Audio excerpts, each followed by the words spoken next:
Hello र नमस्ते साथीहरू, स्वागत छ तपाईँहरूलाई आजको नयाँ भिडियोमा। यदि तपाईँहरू वालमा कसरी विन्डो, डोरहरू सेट गर्ने भनी सोचिरहनु भएको छ भने यो भिडियो तपाईँहरूको लागि हुनेछ। र साथीहरू, उक्त वालको वरिपरि सिम्पल डिजाइन कसरी क्रिएट गर्ने भनेर पनि आजको यस भिडियोमा म सानो टिप्स दिनेछु। सो साथीहरू, तपाईँहरू हेर्दै हुनुहुन्छ सिभिल सल्युसन नेपाल।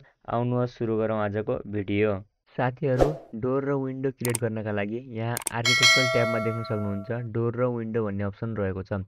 सिम्पली हजुरले यहाँ डोरमा क्लिक गर्न सक्नुहुन्छ अथवा डिआर सर्टकट पनि थिच्न सक्नुहुन्छ र विन्डोको लागि चाहिँ डब्लुएन सर्टकट थिच्न सक्नुहुन्छ हजुरले। र यहाँ देख्न सक्नुहुन्छ डब्लुएन थिचिसकेपछि चाहिँ हाम्रो विन्डो अन भइसकेको छ र यहाँ चाहिँ हामीलाई विन्डोको फ्यामिलीहरू देखाइरहेको छ। यी मध्ये हजुरले आफ्नो आवश्यकता अनुसार सेप एन्ड साइजको चाहिँ फ्यामिली युज गर्न सक्नुहुन्छ। र हजुरलाई चाहिँ यदि यहाँ रहेका फ्यामिली जुन रेबिटले डिफल्ट प्रोभाइड गर्छ त्योभन्दा चाहिँ एक्स्ट्रा फ्यामिली चाहिन्छ भनेपछि हजुरले सिम्पली नयाँ फ्यामिलीहरू लोड पनि गर्न सक्नुहुन्छ, जुन चाहिँ लोड गर्न मैले अघिल्लो भिडियोहरूमा सिकाइसकेको छु। र यहाँ देख्न सक्नुहुन्छ विन्डो लिइसकेपछि अब यदि म यो ड्रइङ गर्ने ठाउँमा जान्छु भने हजुरले देख्न सक्नुहुन्छ यहाँ चाहिँ म विन्डो प्लेस गर्न सकिरहेको छैन, अर्थात् यहाँ चाहिँ विन्डो प्लेस भइरहेको छैन, किनकि हामीले रेबिटमा कुनै पनि विन्डो अथवा डोर प्रोभाइड गर्नुभन्दा अगाडि वाल क्रिएट गरेको हुनुपर्छ। त्यसको लागि सिम्पली म यहाँबाट वाल लिन्छु र यहाँबाट यसरी मैले एउटा रुम क्रिएट गर्छु 20 फिट इन्टर र यता बटमतिर पनि 20 फिट इन्टर गरेर सिम्पली यसरी चाहिँ म एउटा इन्क्लोज्ड रुम यसरी क्रिएट गर्छु। र साथीहरू, यदि हजुर वालको डेडिकेटेड भिडियो हेर्न चाहनुहुन्छ भने योभन्दा अघिल्लो भिडियोमा मैले ती सबै कुराहरू एक्सप्लेन गरेको थिएँ। हजुरले उक्त भिडियो माथि आफ्नो स्क्रिनको राइट साइडको आई बटनमा क्लिक गरेर हेर्न सक्नुहुनेछ अथवा हाम्रो च्यानलमा गएर पनि उक्त भिडियो हेर्न सक्नुहुनेछ। सिम्पली यसको म यहाँबाट अब हाइट चेन्ज गर्छु र यसको हाइट मैले सिम्पली 20 फिट राखेँ, इन्टर गरेँ। त्यसपछि म्याच प्रोपर्टी गर्छु र सबै वाललाई चाहिँ म यससँग म्याच गरेर 20 फिटको बनाउँछु। र सिम्पली हजुर यहाँ 3Dमा गएर देख्न सक्नुहुन्छ हाम्रो चाहिँ वाल क्लियर भइसकेको छ। यसलाई चाहिँ म अहिले शेडेड भ्यूमा राख्छु ताकि हामीलाई क्लियर देखियोस्। त्यसपछि म आर्किटेक्चरल ट्याबमा जान्छु र अब डोर अथवा विन्डो यो वालमा क्रिएट गर्ने प्रयास गर्नेछु। हजुरले चाहिँ यहाँबाट लेभलहरूमा गएर यसरी प्लानहरूमा गएर पनि विन्डो अथवा डोरहरू एड गर्न सक्नुहुन्छ। त्यसको लागि मैले डिआर थिचेँ र यहाँबाट देख्न सक्नुहुन्छ हाम्रो डोर चाहिँ यसरी आइसकेको छ र आफूलाई चाहिएको सेपको यसरी हजुरले डोर लिनुहोला। यो त भयो रेबिटले डिफल्ट प्रोभाइड गरेको डोर। यदि हजुरलाई यसको सेप एन्ड साइजमा चेन्जेस गर्नु छ भने सिम्पली एडिट टाइपमा जानुहोला र एडिट टाइपमा गइसकेपछि हजुरले चाहिँ यो ओरिजिनल फ्यामिलीमा केही पनि चेन्जेस नगर्नुहोला। यहाँ देख्न सक्नुहुन्छ डुप्लिकेट भन्ने अप्सन रहेको छ, यसमा डुप्लिकेटमा क्लिक गरेर अब यसमा चाहिँ म डुप्लिकेट क्रिएट गर्छु। त्यसको नाम चाहिँ मैले सिएसएन ड्यास अब साइजको लेखिदिएँ म 3 फिट इन्टु मैले चाहिँ 7 फिटको यसरी चाहिँ नाम राखेँ। यो चाहिँ नाम मात्र रहेको छ। अब यसको साइज चेन्ज गर्नको लागि तल देख्न सक्नुहुन्छ थिकनेस, हाइट, ट्रिम प्रोजेक्सन, एएक्सटी र ट्रिम प्रोजेक्सन इन्टेरियर भन्ने यसरी अप्सन रहेका छन्। यसमा चाहिँ हजुरले अन्य केही नचलाएर यसरी हाइट त्यसपछि विड्थ मात्र चलाउँदा चाहिँ आफ्नो प्रोजेक्टमा चाहिँ डोरलाई युज गर्न सक्नुहुन्छ। सिम्पली म चाहिँ यहाँ हाइटलाई अब 7 फिट इन्टर गर्छु। त्यसपछि यहाँ विड्थलाई चाहिँ म सिम्पली यसरी 3 फिट इन्टर गर्छु र ओके गर्छु। त्यसपछि चाहिँ मेरो यो यसरी यो साइजको डोर चाहिँ यहाँ क्रिएट हुन जान्छ। र अब यहाँ देख्न सक्नुहुन्छ यदि मैले वालमा लग्यो भने यहाँ डोरको अप्सन आउँछ र यदि मैले बाहिर लग्यो भने चाहिँ यसरी यो अप्सन चाहिँ अफ हुन जान्छ। सिम्पली मैले यहाँ चाहिँ हजुरलाई यदि भित्रतिर राख्नु छ भने भित्रतिर गर्नुहोला, यसरी भित्रतिर, र बाहिरतिर राख्नु छ भने यसरी बाहिरतिर राख्नुहोला। हजुरले यसरी डोरलाई प्लेस गरिसकेपछि नि यसको पोजिसनिङ चेन्ज गर्न सक्नुहुन्छ। सिम्पली यो एरोहरूमा क्लिक गरेर यसरी चाहिँ हजुरले यसको पोजिसनिङ चेन्ज गर्न सक्नुहुन्छ अथवा हजुरले स्पेस बटनको पनि युज गर्न सक्नुहुन्छ। र साथीहरू, यो त भयो डोरको कुरा।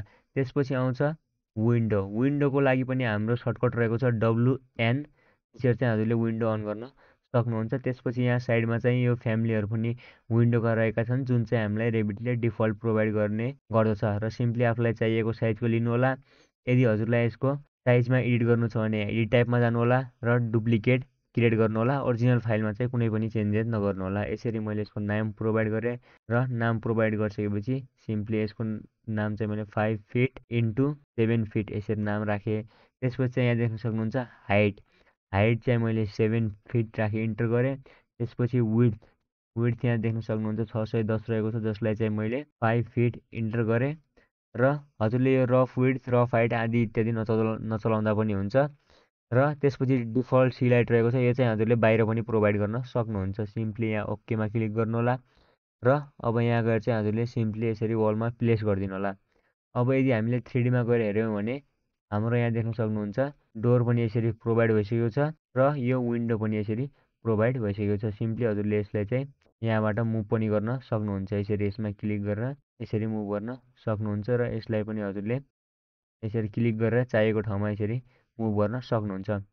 र यदि हजुरलाई चाहिँ यो डोरको सी लाइट चेन्ज गर्नु छ, मानौ यदि हजुरको इन्टेरियर डोर छ भने चाहिँ त्यस्तो केही फरक पर्दैन। तर यदि एक्सटेरियर डोरहरू छ भने, जस्तै हजुरको टेरेसमा लाग्ने डोर छ भने त्यहाँबाट चाहिँ रेन वाटर चाहिँ हजुरको घरभित्र आउन सक्छ, जसले गर्दा चाहिँ हामीले सी लाइट प्रोभाइड गर्नुपर्ने हुन्छ। र यहाँ देख्न सक्नुहुन्छ यो चाहिँ एकदम बटममा रहेको छ यो डोरको सी लाइट चाहिँ। यहाँ अब यसको सी लाइट चेन्ज गर्नको लागि हजुरले देख्न सक्नुहुन्छ सी लाइट भन्ने अप्सन रहेको छ र यहाँ देख्न सक्नुहुन्छ लेभल भन्ने पनि अप्सन रहेको छ। यो लेभल चाहिँ कुन लेभलमा यो डोर क्रिएट भएको छ र त्यो लेभलबाट चाहिँ सी लाइट कतिमा क्रिएट गर्ने। लेभल 1बाट अब यदि मलाई 4 इन्चीमा क्रिएट गर्नु छ भने सिम्पली 4 इन्ची थिचेर मैले इन्टर गरेँ भने अब यहाँ देख्न सक्नुहुन्छ बटममा चाहिँ यसरी वालको अलि पोर्सन आएर यो डोर चाहिँ अलि माथि क्रिएट भएको छ।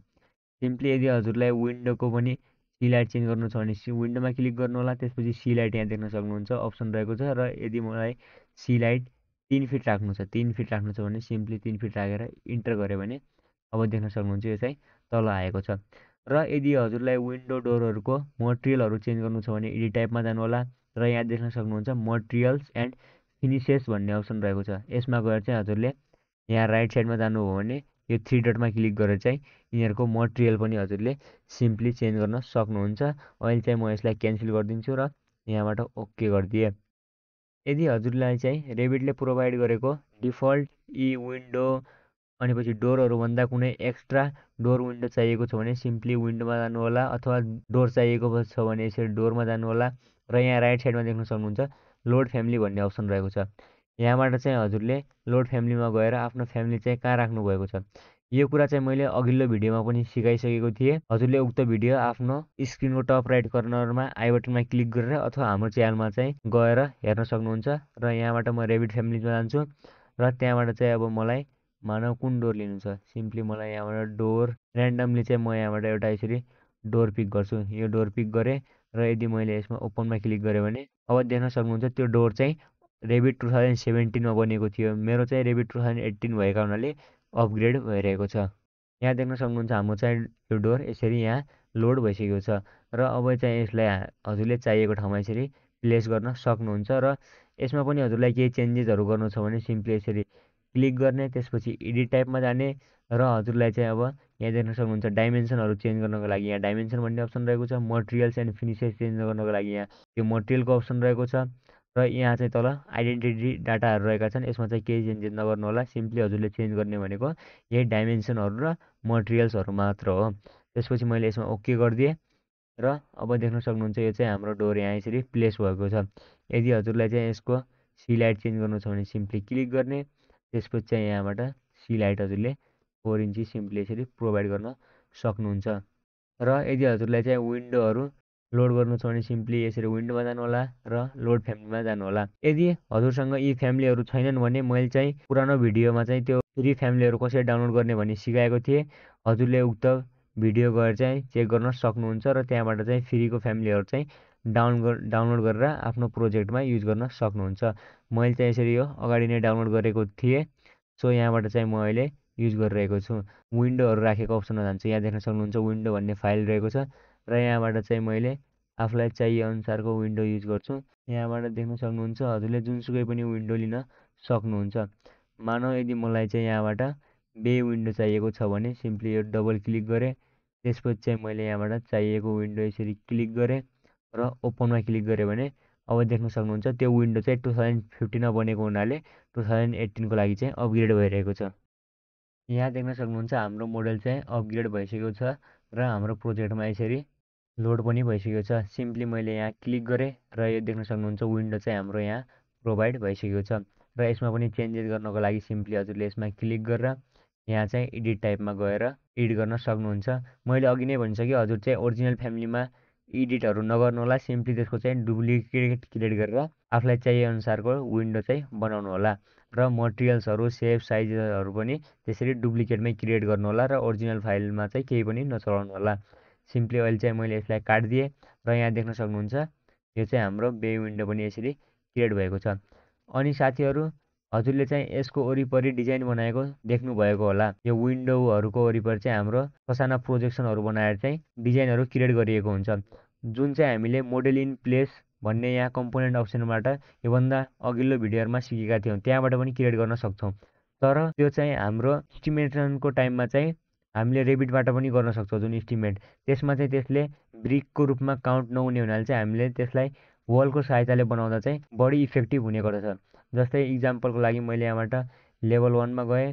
लेभल 1मा गइसकेपछि मानौ मलाई यो विन्डोको वरिपरि चाहिँ त्यो डिजाइन क्रिएट गर्नु छ भने सिम्पली मैले यो कम्पोनेन्टको हेल्प पनि लिन सक्छु। तर यसले चाहिँ पछि इस्टिमेसन गर्दाखेरि चाहिँ अलिक प्रब्लम आउने र मटेरियल्सहरू युज गर्दा पनि अलिक प्रब्लम आउने हुन्छ। त्यसैले चाहिँ म यहाँबाट सिम्पली वल नै लिएर त्यो डिजाइन चाहिँ क्रिएट गर्छु र हजुर पनि सकेसम्म वलहरू नै युज गर्नु होला र त्यसले चाहिँ पछि इस्टिमेटको बेला चाहिँ ब्रिकहरू क्यालकुलेसनमा पनि हेल्प गर्ने गर्दछ। सिम्पली यहाँबाट मैले वल लिएँ। वल लिइसकेपछि चाहिँ यहाँ चाहिँ मैले एउटा यसरी ऱ्यान्डमली एउटा वल क्रिएट गरेँ। यसको चाहिँ वल सेन्टर लाइनमा आएको छ। यसलाई चाहिँ म वललाई यहाँ फिनिस पेज एक्सटेरियरमा राख्छु र यहाँबाट चाहिँ मैले यसरी अब यो वल यता क्रिएट गरेँ र अब 3Dमा गएर हेरौँ हामी। यहाँ देख्न सक्नुहुन्छ हाम्रो उक्त वल क्रिएट भएको छ र त्यो विन्डो चाहिँ यसको पछाडि छोपेको छ। अब त्यो विन्डोलाई देखाउनको लागि सिम्पली हजुरले यो वलमा एडिट गर्नुपर्ने हुन्छ। त्यसका लागि चाहिँ हजुरले यसमा डबल क्लिक गर्नुभयो भने सिम्पली यसरी डबल क्लिक गर्नुभयो भने अब देख्न सक्नुहुन्छ यो चाहिँ एडिट गर्ने टाइपको बनेको छ। सिम्पली यसरी यो पिङ्क वल आयो भने चाहिँ हजुरले एडिट गर्न सक्नुहुन्छ। यो वललाई चाहिँ मैले यसरी डिलिट गरिदिएँ र त्यसपछि चाहिँ मैले अर्को रेक्टेङ्गल लिएँ। रेक्टेङ्गल लिएर चाहिँ यो विन्डोको वरिपरि यसरी यहाँ चाहिँ मैले त्यो यसरी रेक्टेङ्गल क्रिएट गरेँ। रेक्टेङ्गल क्रिएट गरिसकेपछि एउटा रेक्टेङ्गल र यसको बाहिर हामीले अर्को रेक्टेङ्गल पनि क्रिएट गर्नेछौँ, जसले चाहिँ हामीलाई डिजाइन दिनेछ। र यहाँबाट चाहिँ म अफसेट राख्छु 4 इन्ची इन्टर गर्छु र यहाँबाट चाहिँ यसरी हजुरले यसको अफसेटलाई चाहिँ स्पेसको सहायताले भित्र बाहिर पनि यसरी गर्न सक्नुहुन्छ। र यसरी यहाँबाट मैले यो अफसेट क्रिएट गरेर सिम्पली यहाँ देख्न सक्नुहुन्छ हाम्रो चाहिँ यसरी यो रेक्टेङ्गल बनाएँ। र यदि हजुरले टिकमा क्लिक गर्नुभयो भने यहाँ देख्न सक्नुहुन्छ हाम्रो चाहिँ यो सिम्पल डिजाइन यसको वरिपरि यसरी क्रिएट भइसकेको छ। र यदि हजुरले पछि रेबिटको सहायताले इस्टिमेट गर्नुभयो भने चाहिँ यसलाई चाहिँ रेबिटले इस्टिमेट गर्दाखेरि चाहिँ ब्रिक वर्कमै काउन्ट गर्ने गर्दछ। सिम्पली हजुरलाई यदि यसमा फेरि चेन्ज गर्नु छ भने डबल क्लिक गरेर चाहिँ यसलाई अन गरेर फेरि यसरी चेन्ज गर्न सक्नुहुन्छ र एडिट गरिसकेपछि चाहिँ टिकमा क्लिक गर्नु होला। ओके साथीहरू, आजको यस भिडियोमा हामीले डोर विन्डो सेटअप, तिनीहरूको साइज र सिल लेभल मिलाउन अनि विन्डो वरिपरि सिम्पल डिजाइन क्रिएट गर्न सिक्यौँ। आई होप तपाईँहरूलाई भिडियो मन पर्यो होला। भिडियो मन परेको भए भिडियोमा लाइक, कमेन्ट बक्समा कमेन्ट र च्यानललाई सब्सक्राइब गर्न नबिर्सिनु होला। सो साथीहरू, आजको भिडियोलाई यति नै। Thank you so much for watching. जय नेपाल।